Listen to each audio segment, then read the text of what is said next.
learners, today we will listen to an adapted version of Adventures of a Nepali Frog.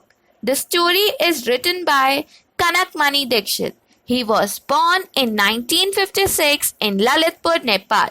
He is a journalist. He is the editor of the magazine Himal South Asian as well as the publisher of the Nepali language weekly Himal Khabar Patrika. He writes for children too and also works to promote peace, democracy, and animal welfare. Now, as you know about the author, let's listen to the story Adventures of a Nepali Frog. Once there was a frog named Bhakti Prasad. He lived with his grandfather Buddhi Prasad, his mother Sanomaya, and his sisters and brothers in a rice terrace by the village of Ichangu in Nepal. He was a curious frog. He used to see men, women, and children walk back and forth on the trail and wondered where they were coming from or going to. He told to himself that they seemed to have some intention, unlike frogs who just lied wallowing in the muddy water and croaking till the throat goes dry. So, Bhakta Prasad decided to have an intention. In the evening, when the last bit of his tail disappeared, he announced his intention to leave home in front of the entire clan. Everybody was surprised and shocked to listen to this intention.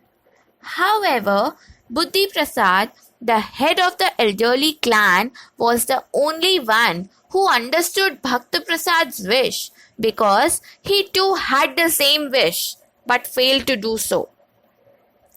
After taking blessings of his elder, Bhakti Prasad croaked a quick farewell and went down the trail used by humans to go to the city. He waited at the crossroad for the bus. When the bus came, the conductor refused to let him in by telling him that company's general manager had forbidden all frogs, toads, worms, snakes and rats from riding public transport.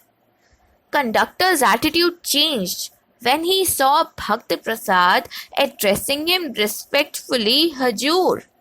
He usually had rude passengers who constantly pushed him out of the way and refused to pay proper fare. Hop on, be quick, the conductor said, and issued him a ticket for Ratna Park.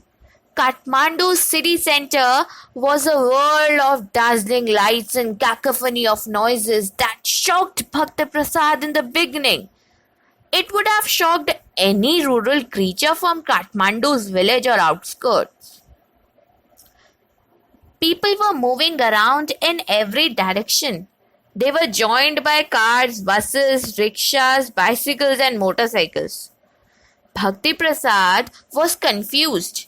He thought to himself that it would have been a quick, messy end for a frog to continue in middle of such confusions.